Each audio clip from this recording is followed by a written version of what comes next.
This evening we're going to briefly talk about an external discipline, basically truthfulness, speaking the truth, being true.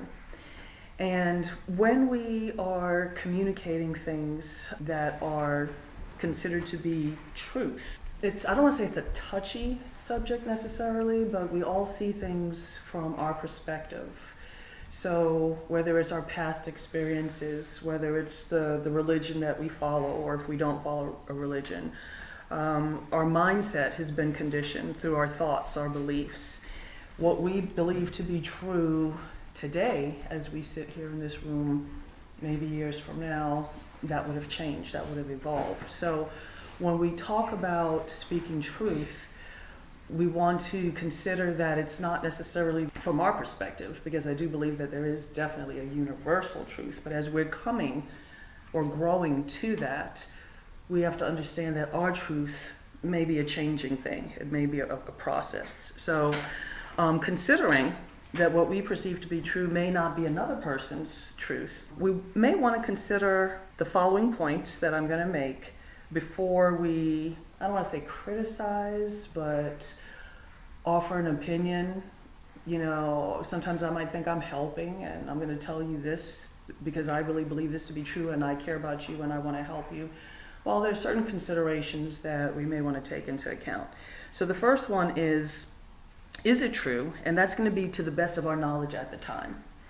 So there is a thing where they say in courts or even on certain papers, whatever, they'll say as you're signing, to the best of your knowledge, it's true and accurate. Well, we can really do that in honesty, not coloring it by our biases, by our preferences, by, well, this guy hurt my feelings and so I'm going to say such and such to him. I know that's not really the truth as I understand it, but it'll stick it to him.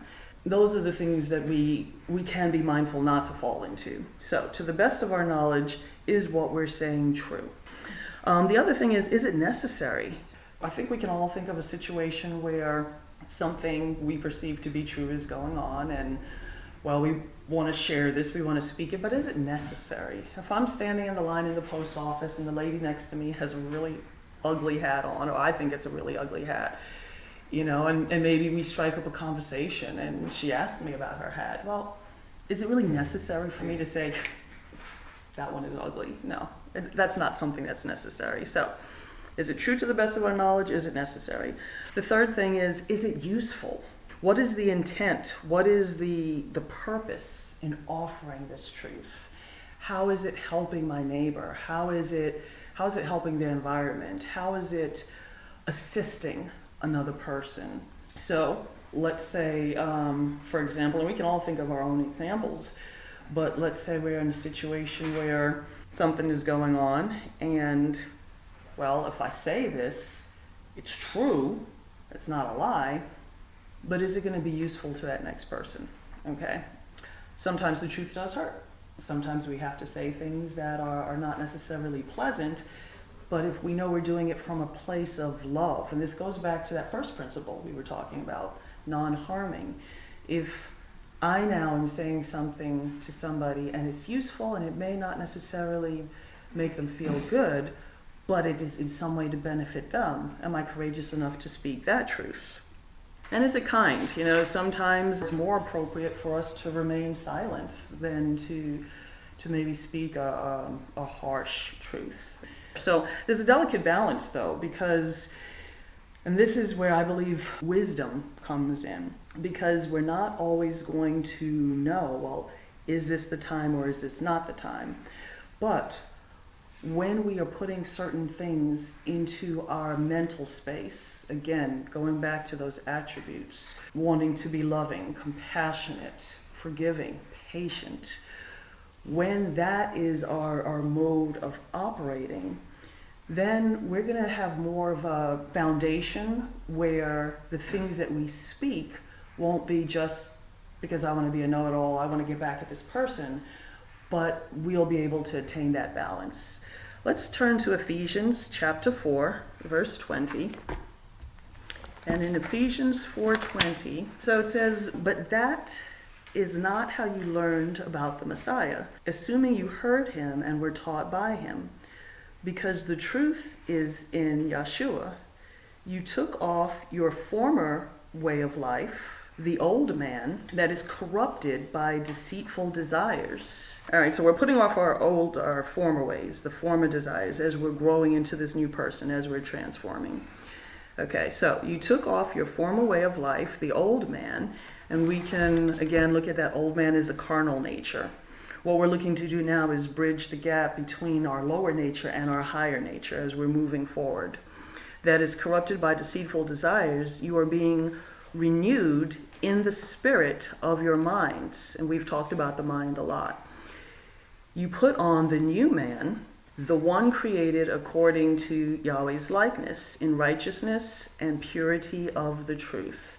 And again, if we're transforming, if we're putting on that new nature, not the one that's going to be motivated by the fruits of the flesh, but the fruits of the spirit, now we're taking on that likeness, that image of Yahweh. Let's always remember, go back to the attributes of Yahweh. Let's go ahead and turn to Zechariah chapter 8, verse 16 and 17. So as we're being renewed in the likeness of Yahweh, and we're putting on compassion, patience, mercy, long-suffering, we also have to remember that, and I kind of skipped ahead because I wanted us to read verse 25, where it talked about being members of one another. In that, we can think about the golden rule. We're going to want to treat the next person or speak the truth to the next person in a manner that we ourselves would like to receive that. So in Zechariah chapter 8, let's look at verse 16 and 17. These are the things you must do. Speak truth to one another. Tender, honest, and peaceful judgments in your gates. Do not put evil in your hearts against your neighbor. And do not love perjury, for I hate all this. That is Yahweh's declaration. So again, we want to think about non-harming. We want to think about speaking the truth in love, knowing that when we approach another person, we're doing it from a place of, how am I to assist my neighbor? How can I assist the next person? How can I help a situation? What can I do to, if you will, make the world a better place? I find that there is a freedom that comes with that when your mantra is that you want to be compassionate, you want to be faithful, you want to be merciful. There is a freedom that comes that allows you to be able to speak truth, because you're coming from a perspective not, well, I'm saying this for my advantage, but because this is truly as you see it, and in that, hoping to assist somebody else. And that's what I'd like to share today.